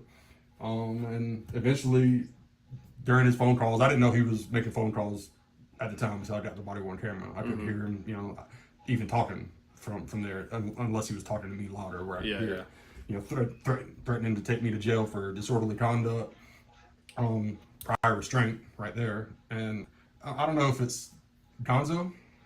Yeah. So is that his supervisor? Is Gonzo a sergeant or a corporal? He's a corporal. He's a corporal. So he also was conspiring in prior restraint, threatening to come up there and arrest me for cussing on a public sidewalk in that video. Did you catch that part? I heard it. I heard it. Yeah. So yeah, there's probably going to be another complaint filed, just because I think that needs to be in his record. I think he needs to be brought up to speed on disorderly conduct. Yeah. So I'll just go and drop this in there. I'm not going to share my matter of opinion on anything. No, right? I'm not asking for it. Yeah. So it's just kind of outside. I have opinions, right? But it's just outside the purview of this. By all means, if you want to file a formal complaint, go. You know the process. So after the phone calls, the video pretty much cuts off right after he calls Lieutenant Holly. Sure. Right. So I don't have. That's the part I'm also missing. What happened after that, or did anything happen? I walked away. If you watch the dash cam video, you see I walked away probably 3-4 minutes before he tells Lieutenant Holly that I walked away. Okay.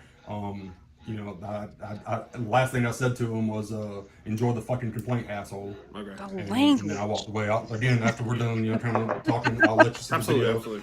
I decided that if you have Google Drive, I'll give you a copy of the video. Okay. So you can, you know, watch it at your leisure.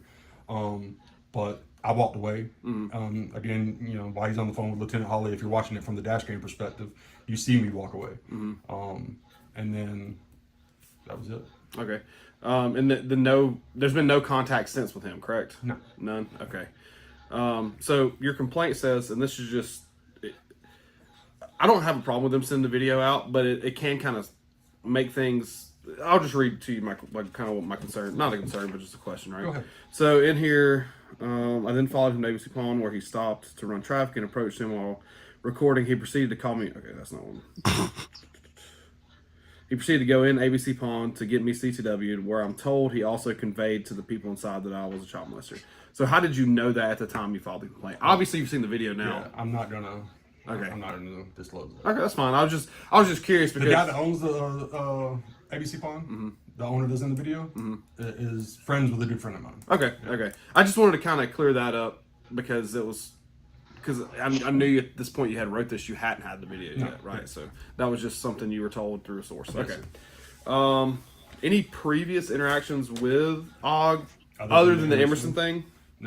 No, none. Okay. The only reason I had an issue with him after that was because at the time I didn't hear it. You know, he threatened to arrest me when I got out of the car on the Emerson video, and then he also, you know, said some disparaging remarks before he turned his body camera off, as you know, when he left the scene.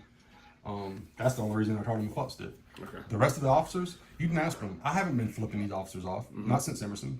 What happened with Emerson was handled the correct way. I haven't been flipping these officers off. I haven't been going to their traffic stops. I haven't been going and sitting wherever they're sitting. He's the first one that's seen me, to be honest with you. He just happened to say the wrong thing out the window at the wrong time and got what he got. Yeah. So I don't really, but thank God for body camera, right? Because we don't have to have this long conversation, he said, she said thing, right? So that's kind of all I really wanted, was just to hear that, clarify some of that other stuff. And you needed that beginning. And if you want a sworn statement from my wife, if that helps, then I'm able to get that for you. Had body camera not existed, I would, but I don't think, and I'll confer with Chief and see what he thinks, but in my opinion, I don't think we're going to need that, just because the body camera does exist, right? Sure. And there's been no conflicting statements from what you said to what I've seen, so there's nothing that makes it go. So it's pretty kind of cut and dry matter, right? That's pretty much all I have. Do you have any questions for me that I may or may not be able to answer, just with the nature of how eyes work? Yeah, I know what questions you're not going to answer. The only question I have as of right now is, he's still actively on duty right now. Yes, to my knowledge, I don't think Chief's made a decision on it yet. Well, it hasn't got to that point. I understand. Yeah. Okay. As far as that goes, I mean, I have no more questions. Okay. Timeline wise, you know, I'm going to talk to him, and then I'll have this turned over to Chief, and then at that point, it's out of my hands. It'll be all up to them. Disciplinary issues matters. I don't have any say in that, and I shouldn't. You're just the investigator. I'm the inquisitor, right? Yeah. I'm the inquisitor. And so that's why it's important I talk to you. I'll talk to him, and I think that's probably pretty much it. So I'll go ahead and kill this. Right. The video, I don't actually have Google Drive. Okay. Who doesn't have Google Drive? It's probably going to be the only way I can get it to you. So if I could just watch it just to clarify, I think that would be fine. So sounds good. And all right. Just real quick, I just want to say something. I typically don't respond to ignorance and people that just refuse to listen or look at the facts. But to Robert Thomas, my criminal record isn't public information other than underage DUI when I was 19, because I have zero criminal record. So I just wanted to put that out there. I have no criminal record. So yeah, well, the thing is, I think what is happening here is that people are lumping you in with auditors who go about it the wrong way. Do you see what I mean? So again, they might not agree with the way I went about it, and that's fine. But and they can lump me in, and I put myself in that position when I do this. I'm okay with that. I just want to make sure that everybody understands I don't have a criminal record. So yeah, and the they're doing the same thing to you as an auditor as racist people do to a race that's not there. They see a black person committing crime and they think all black people are criminals, or they see an Asian person driving badly and they think all Asian people drive bad. Like, whatever the thing is what they're doing, and I don't even think they realize it. Sure. But I am stealing this from Stephen Ignoramus, who's in the chat, but all cops are bastards, and Back the Blue, no matter who, are both just stupid, ignorant mindsets and worldviews.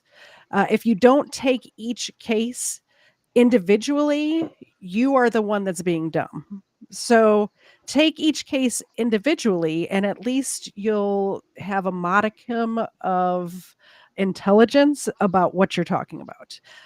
And I don't mean to call people dumb. I'm saying that worldview is dumb. I'm not calling any specific person who's here right now dumb. I would say with people that may not agree, somebody called this cop an upstanding cop, and we need more like him on the force. His own department doesn't agree with you about that.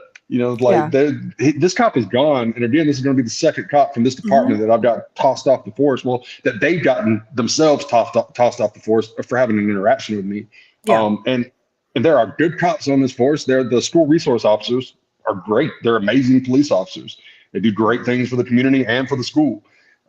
But I knew there were some bad apples, and guess what? I found them. And what happens when you find the bad apples is the whole community gets better, because then all you have is good cops left. And those police officers who are still left, once you get through there with your wrecking ball, they they will police each other, and they will say, hey, you can't do that. And they're learning from this experience, because they're learning the laws and what can and can't be done and what rights citizens have. And if you don't think that it's important for us to preserve our rights, then you should probably move to Canada or something where they're not preserving the rights, True. So, or North Korea or whatever other country is not. United States has the most freedom. And when you allow those rights to be violated, you are ending those rights for everybody. We're no better than anybody else at that point. Yeah. So that's basically your story. I wanted to pull up one more thing because, like the last time I had you on, I had a secondary story that I wanted to share with you that reminded me of your story. I found one of those, and hopefully you haven't seen it already. But this is about Spartanburg, North Carolina, which is not too far from us. It's just across the border, I think, Spartanburg, like by Hartwell, up that way. I could be wrong. But the police messed up, and I saw this news story, and I hope what I'm about to show you happens in your case, because I think in your case also the police messed up. So let's put this up on the screen. There we go. And volume. County Sheriff is apologizing to a man the sheriff says was wrongfully arrested. It appears to be a case of mistaken identity. Our Chloe Salsameda has the details. The Spartanburg County Sheriff's Office says they falsely accused a man of a drug crime. They're now working to fix that mistake. I owe a young man a sincere apology because we made a mistake. The Spartanburg County Sheriff's Office announced last week that they were looking for more than 20 people wanted for drug crimes. We had a warrant roundup last week. Olin Rhodes' name was on that list. And we'd had him charged with PWID fentanyl, which is terrible. Sheriff Chuck Wright says Rhodes turned himself into authorities after learning he was wanted, but told deputies he was innocent. Investigators soon learned they were wrong. This is a guy that did nothing wrong. According to the sheriff, an informant captured the suspect in the crime on camera and believed it was Rhodes. He says Rhodes and the suspect look alike and have similar names. We were working with an informant who emphatically said, that's him, that's him, that's him. The young officer that did this, very good investigator, just made a mistake. Rhodes lost his job as a result of the arrest, but has since gotten it back. The sheriff says he's also working to return the money Rhodes paid to get bonded out of jail. I'm going to do everything I can to make this right. With Rhodes' name now cleared, the sheriff says his team will work to prevent cases of mistaken identity from happening in the future. I really hope this never happens again, but the chances are that this may happen again, but I'm going to do our best. I'm going to do our very best not to let this happen again. In Spartanburg County, Chloe Salsameda, 7 News. So what do you think of that story? Deputies are still looking for I mean, it sounds like a horrible position to be put in because possession with intent to distribute fentanyl, like one, they're not playing with fentanyl anywhere. And two, that can not only ruin your reputation, but just having that charge on your record is similar to mine. Just having those charges, even if you're acquitted or they dismiss them, just having that can follow you around anywhere you go. But as your charge did to you just recently, right? Yes. But I have to shout out to that police department and shout out to the sheriff's department for doing the right thing, going on the news and actually saying we made a mistake. I would hope that they would do that in my situation, but if they don't, just getting rid of the officer and somebody. I'll be at the city council meeting this coming Monday, but if I don't hear an apology, then somebody should at some point come to me and say we're sorry for what happened. At least. That would probably curb a lot of anything that would happen in the future, but we'll see. I saw that. Well, first of all, it just goes to show I'm not just here bashing on cops, because this police department did a great job. They Yes. realized they messed up. Not only did he get on TV and apologize, but he made sure to call this man's employer and say, "Hey, it was us, it wasn't him." So he got his job back, and he had to post bail to bail out of jail, and he's trying to get that money back for him as well. And I think that if that were to happen every time the police messed up, there'd be way less lawsuits, way less tax dollars spent on paying out people who were wronged, like you and like this guy. Because if you feel like you're not being listened to, it's really easy to call up a lawyer and say, make them pay. I'm pissed, make them pay. But especially, I mean, not the first accusations that happened to you, that was a way bigger deal, but for what happened to you recently, I don't know, I haven't talked to you about this, but if it were me and I saw the police chief get on TV and make all of the efforts that he was doing, I would be less likely to sue the department, personally, you know? Words can go a long way. Mhm. For me especially, Yeah. they can go a long way to make me feel one way or the other about you. In this instance, Og's words went a different way. Yeah. If somebody were to give me an apology, even if it's just me and them, somebody with some boot to give me an apology, then that would go a long way.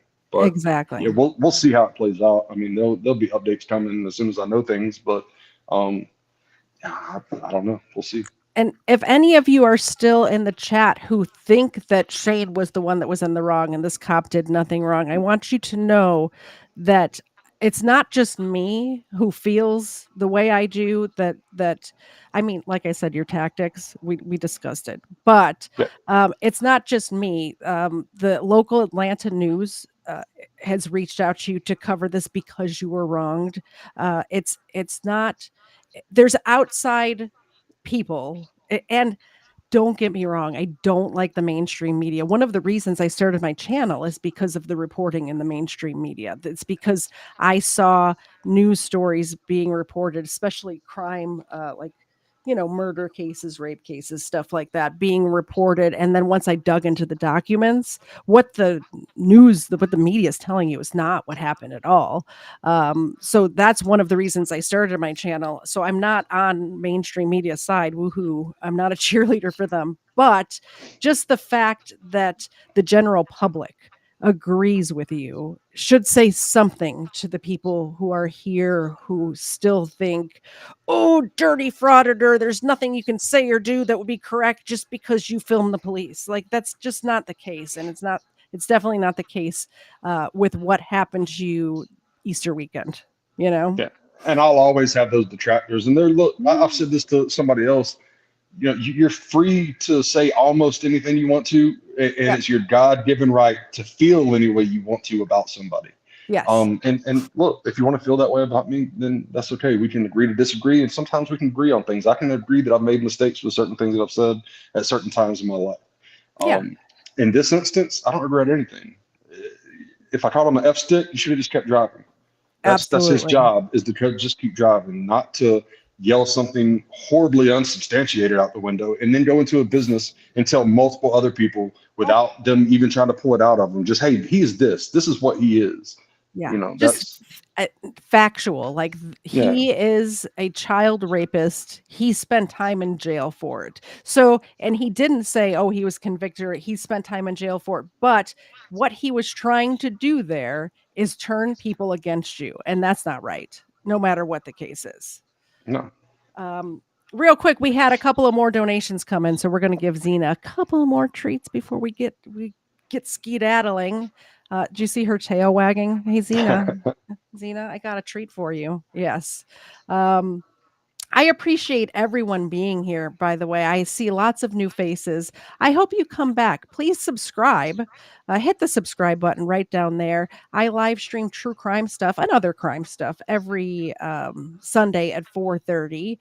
Coming up this Friday, I'm actually having a live stream. We do a called Friday Night Crime. Hopefully you'll be in the chat. My best friend since high school, Karen #2 is her name, and she does once a month. We do a live stream together where we go over like little crime stories, not the big in-depth cases.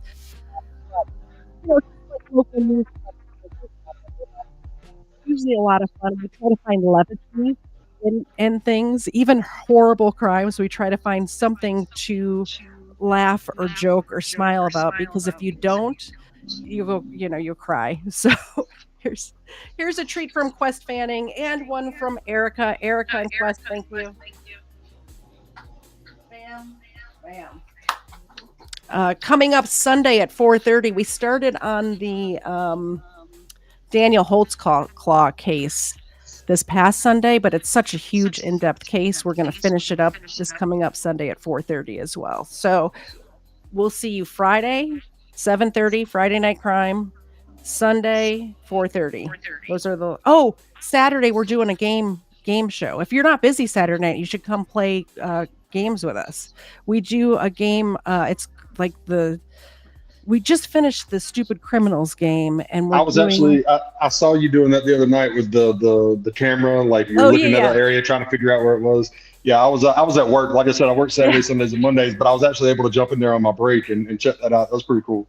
Yeah, so I'll send you, if you're not busy Saturday night, I'd love you to join us on screen and be, it's basically a true or false game that we play, and I can't remember the name of it off. It's like Stupid Deaths or something like that. It's kind of like this person died doing this dumb thing, and then you just have to guess if it's true or false. We add up the points, and for that game, it's anybody who's a member or anybody who's a friend of the show, which I consider you a friend of the show, Thank you. can come up on panel and play. Everybody in the chat can play along, and we do kind of like Who Wants to Be a Millionaire. If we just don't have any idea, we poll the chat. So it's a lot of fun all the way around. I think that's it. Did you have any closing? Well, subscribe to Shane's channel, by the way. It's linked in the description. Go to North Georgia Audit for sure, and leave me a hate comment, leave me a love comment. Just don't leave anything at all. Just hit the subscribe button or watch it. I'm there. Leave a comment. Like any kind of engagement is good engagement. So even if Robert and Jamie over there in the chat, go leave him some hate comments. Hit the thumbs down button. That's fine too. I'm okay with that. Yeah. But yeah, hopefully we'll see you back here Saturday. I just sprung that on you, so I don't know if he's going to be here or not. We'll talk about it later this week. How about that? Yeah, I know you have a long day at work Saturday, but afterwards we'll see. We'll see what happens. We'll check it out. Yeah, let me get the right clip in front of me before I click the wrong button again. Thank you very much for coming. We will see you all Friday night. Have a good night, guys. Bye. I can't understand what you're saying. We're late stage in the catacombs. Shuffling a single card today. Broken table trying to play some ping pong. Not subtle when we celebrate a magazine with the pages torn. My body cracks, knees buckling. I got a bad case of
fucking bird cage.